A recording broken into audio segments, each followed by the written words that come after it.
তো টি ব্রেকের পরে আমাদের রাইড হয়ে গেছে স্টার্ট।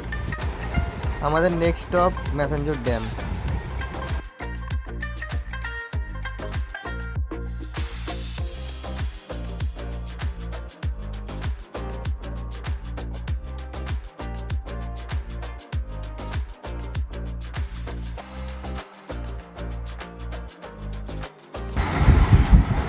এই জায়গাটা হচ্ছে পুরন্দপুর দিকে, আমরা চলে যাব বাম দিকে।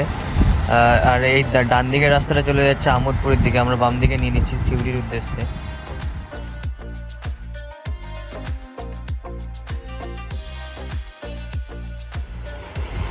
এই জায়গাটার সিনিক বিউটিটা একবার দেখো, রাস্তার দুই ধারে একদম পিওর গ্রিনারি একদম চারিদিকে।